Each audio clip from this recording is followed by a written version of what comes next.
Good morning, everybody. I'm Stephanie Haney here for 3 News, here with your latest COVID-19 coronavirus update as it pertains to the state of Ohio, also around the country and around the world.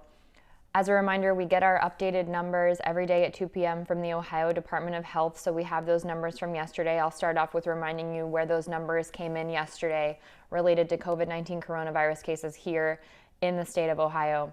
As of 2 p.m. on Monday, April 6th, there were 4,450 confirmed cases of COVID-19 coronavirus here in the state of Ohio, with 1,214 people hospitalized and 371 of those people in the intensive care unit.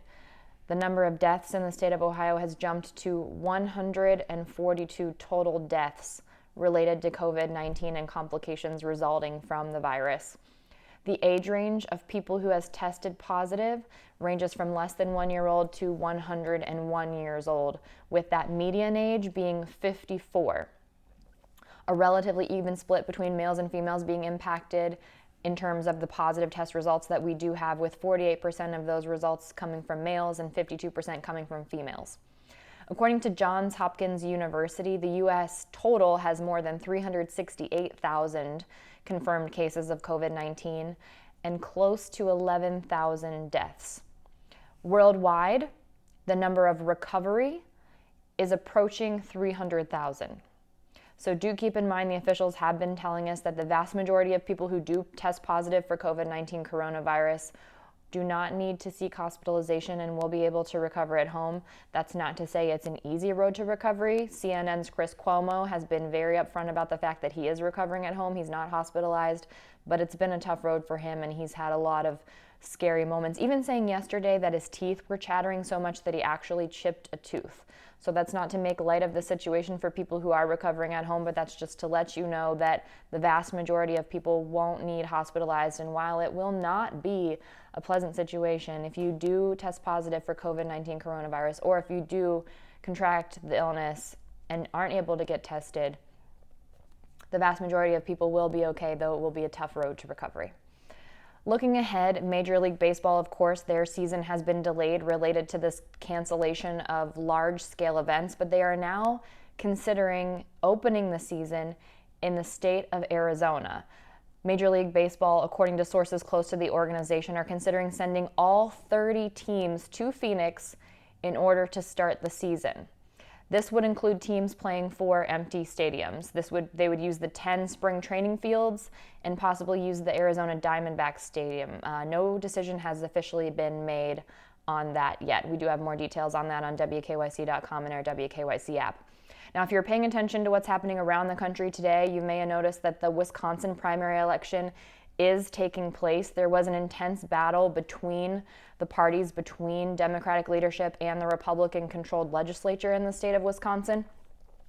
Governor Tony Evers, who is a Democrat, did issue an executive order yesterday canceling the election, but the legislature challenged that to the Wisconsin State Supreme Court, and the Wisconsin State Supreme Court overruled that order. So the primary election is taking place today.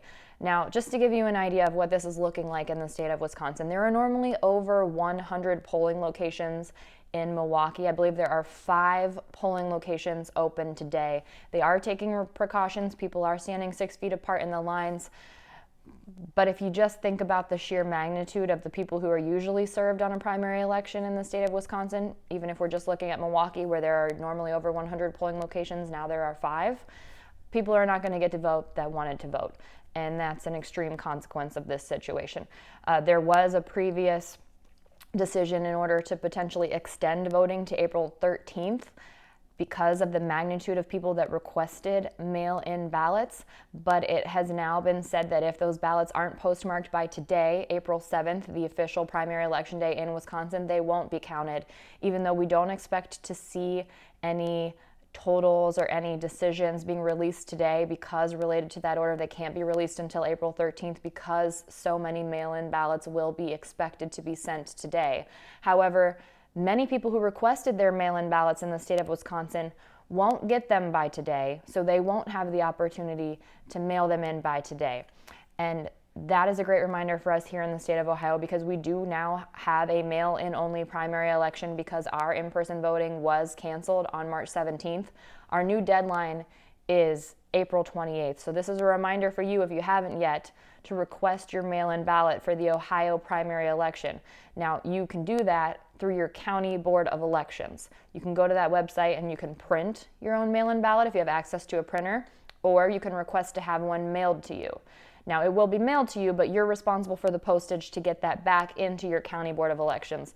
And it does have to be postmarked by April 28th. So this is a great reminder for us not to find ourselves in the same situation as many voters in the state of Wisconsin. I know there are a lot of things on our mind right now. This is an important thing, so make sure you do request that mail-in ballot so that your vote can be counted here in the state of Ohio. Now, just as a reminder to let you know how Wisconsin compares to us at this point in time, their population is about half the size of ours. Our states are pretty close to the same size. They've got 2,440 confirmed cases of COVID-19 coronavirus, and they have a total of 77 deaths. And they have been under their own version of a stay-at-home order called a safer at home order since March 25th. So there's a lot of controversy surrounding the fact that this election is taking place today. Again, a battle between the Democratic leadership and the Republican-controlled Senate. And the Supreme Court, which overruled that executive order, did decide along party lines 4-2 in order to have the election take place today. There is one justice in the state of Wisconsin, Justice Daniel Kelly, who recused himself, as he is up for re-election today in Wisconsin. So just keep that in mind. Our deadline here is April 28th, and it is on us in order to request that mail-in ballot from our county boards of elections. Now, as we take a look at the national impact of COVID-19 coronavirus, it's not only here where people are wondering about making their mortgage payments, making their rent payments. In Netherlands, they have decided that they will not evict homeowners who are struggling to pay their mortgages. The Dutch government made that decision. And in a joint statement from the Dutch Banks, Housing Organization, and the Ministry of Environment and Housing, those officials said, quote, "If people whose income has been hammered by the measures are unable to make monthly repayments, mortgage providers together with homeowners will seek solutions and not force them to sell their home." There is an exception to this as well. If a resident is found to be operating an illegal business out of their home, then they will be forced to pay those mortgage payments. Now, we do have resources for you available on WKYC.com and our WKYC app if you are finding yourself in a situation where you've been put out of work related to the COVID-19 coronavirus, whether that's for a health reason because you're quarantining, or whether that's because your employer has recommended that you quarantine, or if your employment place has closed as a non-essential business. We've got resources for you there. And just a reminder that you can, though you may have lengthy wait times, you can call your lenders directly. Many lenders are working with people and waiving payments and also making arrangements for people so that they don't have any fees or interest building up or all these kinds of things that are normally related to missing these kinds of payments, because we are in such an extreme scenario right now in Ohio, throughout the U.S., and worldwide. That's been your morning COVID-19 coronavirus update as it relates to Ohio, the country, and the world. I'll be back here at 2 p.m. as soon as we get those new numbers from the Ohio Department of Health. And then we'll also see you at 12 p.m. on our show 3 Connect with Jay Crawford and our senior health correspondent, Monica Robbins, answering your health questions. That's at 12 p.m. on 3 News. We also stream that live on our Facebook and YouTube pages. And then, of course, we've got Governor Mike DeWine's press conference at 2 p.m. And then we will see you at 5 p.m. on What's New, 6 p.m. What Matters Most, 7 p.m. Front Row, and 11 p.m. What's Next. But I will see you back here at 2 p.m. I'm Stephanie Haney.